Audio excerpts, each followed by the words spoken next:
ಇನ್ನೊಂದು love story ಶುರುವಾಗಿದೆ, ಹಂಸ ಮತ್ತು ಜಗದೀಶ್ ಅವ್ರದ್ದು. ಇಬ್ಬರಿಗೂ ಮದುವೆ ಆಗಿದೆ, ಇಬ್ಬರಿಗೂ ಮಕ್ಕಳಿದ್ದಾರೆ. ಸೊ ಈ ಲವ್ ಸ್ಟೋರಿ ಬಗ್ಗೆ ನಿಮ್ಮ ಒಪಿನಿಯನ್ ಏನು ಅಂತ? ನನಗನ್ಸೋದು ಇದು ಕೂಡ ಕಂಟೆಂಟ್ ಕೊಡಬೇಕು ಅನ್ನೋ ವಿಚಾರದಲ್ಲಿ ಸ್ಟ್ರಾಟಜಿ ಹಾಕಿರೋದು. ಓಕೆ, ಕಂಟೆಂಟ್ ಕೊಡಬೇಕು ಅನ್ನೋ ಒಂದೇ ವಿಚಾರಕ್ಕೆ ಸ್ಟ್ರಾಟಜಿ ಹಾಕ್ಕೊಂಡಿದ್ದಾರೆ. ಇಲ್ಲ ಅಂತಂದರೆ ಒಂದು ವಾರದಲ್ಲಿ ಈ ಕಿತಾಪತಿಗಳು ಏನಾಗುತ್ತೆ, ಏನೋ ಒಂದು ಮಾಡ್ತಿರ್ತಾರೆ, ಈ ಕಂಟೆಂಟ್ ಬೋರ್ ಆಗುತ್ತೆ, ಅಥವಾ ಈ ಕಂಟೆಂಟ್ ವರ್ಕೌಟ್ ಆಗ್ತಾ ಇಲ್ಲ ಅಂತ ಗೊತ್ತಾಗುತ್ತೆ, ಆಗ ನೆಕ್ಸ್ಟು ಸ್ವಿಚ್ ಮಾಡ್ತಾರೆ, ನೆಕ್ಸ್ಟು ಈಸಿಯೆಸ್ಟ್ ಈ ಥರ ಅಟ್ರ್ಯಾಕ್ಟ್ ಮಾಡುವಂಥದ್ದು. ಸೊ ಹಾಗಾಗಿ ಏನೋ ಹೊಸ ಕಾನ್ಸೆಪ್ಟು ಏನೋ ನಡೀತಾ ಇದೆ ಅಂತ ಅನಿಸುತ್ತೆ. ಅಷ್ಟು ಬಿಟ್ಟರೆ ಡೆಫಿನೆಟ್ಲಿ. ಯಮುನಾ ಅವರಿಗೆ ಬಿಗ್ ಬಾಸ್ ಮನೆಯಿಂದ ಹೊರಗಡೆ ಬಂದಾಗ ಯಾರಿಗೆ ಫಸ್ಟ್ ಕಾಲ್ ಮಾಡಿರೋದು, ಅಥವಾ ಯಾರಿಗೆ ಫಸ್ಟ್ ಚಾಟ್ ಮಾಡಿರೋದು? ಮೊಬೈಲ್ ಅವಾಗ ಸಿಕ್ಕಿರುತ್ತೆ ನಿಮ್ಮ ಕೈಗೆ. ಸೊ ಹೊರಗಡೆ ಬಂದಾಗ 24 hours ನನ್ನನ್ನು ಅವ್ರು ಹೊರಗಡೆ ಬಿಟ್ಟಿರಲಿಲ್ಲ. 24 hours ಅಲ್ಲಿ ಗೌಪ್ಯವಾಗಿ ಇಟ್ಟಿದ್ದರು. ನ್ಯೂಸ್ ಹೊರಗಡೆ ಬರೋವರೆಗೂ ನನ್ನನ್ನು ಹೊರಗಡೆ ಕಳಿಸ್ಬಾರ್ದು ಅಂತ. ಹಾಗಾಗಿ ನನಗೆ 24 hours ಫೋನ್ ಆ್ಯಕ್ಸಸ್ಸೇ ಇರಲಿಲ್ಲ.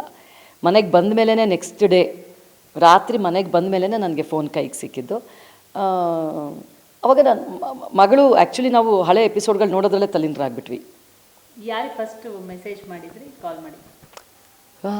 ಗಾಡ್, ನನ್ನ ಫ್ಯಾಮಿಲಿ ಗ್ರೂಪ್ ಇದೆ. ನನ್ನ ಗಂಡ, ನನ್ನ ಮಗ, ನನ್ನ ಮಗಳು, ನಮ್ಮ 4 ಜನದ ಒಂದು ಫ್ಯಾಮಿಲಿ ಗ್ರೂಪ್ ಇದೆ. ಸೊ ಆ ಫ್ಯಾಮಿಲಿ ಗ್ರೂಪಿಗೆ ಫಸ್ಟ್ ಮೆಸೇಜ್ ಹೋಯಿತು. ಸೊ ತುಂಬ ಮಿಸ್ ಮಾಡ್ಕೋತಾ ಇದ್ದೀನಿ ಬಿಗ್ ಬಾಸ್ ಮನೆಯ ಈ ಪ್ಲೇಸು, ಈ ಐಟಮ್ಸು ಅಂತ ಹೇಳಿದರೆ ಯಾವುದು? ಅಡುಗೆ ಮಾಡ್ತಾ ಇದ್ದಂಥ ಜಾಗ, ಅಡುಗೆ ಮಾಡ್ತಾ ಇದ್ದಂಥ ನಮ್ಮ ಗ್ಯಾಂಗ್. ಓಕೆ. ಸೊ ಇವರು ಗೆಲ್ಲೇಬೇಕು, ಅದಕ್ಕೆ ರಹರು ನಾನು ಪ್ರೇ ಮಾಡ್ತೀನಿ ಅಂದರೆ ಯಾರಿಗೆ? ಧರ್ಮ. ಓಕೆ.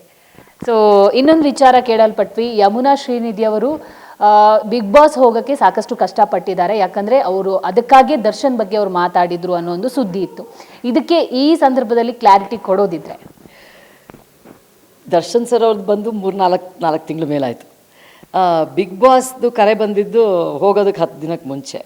ಅದಕ್ಕಿಂತನೂ ಹೆಚ್ಚಿಗೆ ಕೊಡಬೇಕು ಅಂದರೆ ನಾನು ಬಿಗ್ ಬಾಸ್ಗೆ ಹೋಗಬೇಕಾಗಿದ್ದಿದ್ರೆ, ದರ್ಶನ್ ಸರ್ ಅಭಿಮಾನಿ ನಾನು 8 ವರ್ಷದಿಂದ, 8 ವರ್ಷದಲ್ಲಿ ಈ ಟ್ರಿಕ್ಸ್ ಯೂಸ್ ಮಾಡ್ಬೋದಾಗಿತ್ತಲ್ವ ಹೋಗೋಕ್ಕೆ.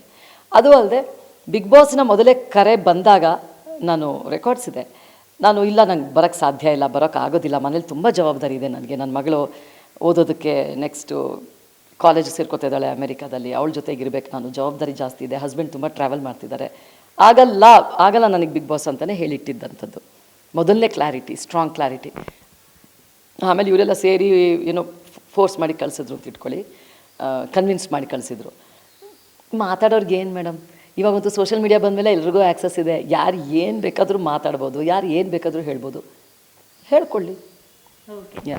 ಸೊ ನಿಮಗೆ ನೀವು ಸೀರಿಯಲಲ್ಲಿ ಕಾಣಿಸ್ಕೊಂಡಿದ್ದೀರಾ, ನಿಮ್ಮದೇ ಒಂದು ಅಕಾಡೆಮಿ ಇದೆ USA ಅಲ್ಲಿ, ಒಂದು ಭರತನಾಟ್ಯ ಸ್ಕೂಲ್ ಇದೆ. ಸೊ ನೀವೊಬ್ಬರು ಡ್ಯಾನ್ಸರ್ಸು, ಇಷ್ಟೆಲ್ಲ ಸಾಧನೆ ಮಾಡೋವರಿಗೆ ನಾನು ಇನ್ನೇನೋ ಒಂದು ಹೆಜ್ಜೆ ಮುಂದೆ ಹೋಗಬೇಕು ಅನ್ನೋ ಒಂದು ಕನಸಿರುತ್ತೆ. ಯಮುನಾ ಶ್ರೀನಿಧಿ ಅವರ ಕನಸೇನು ಅಂತ?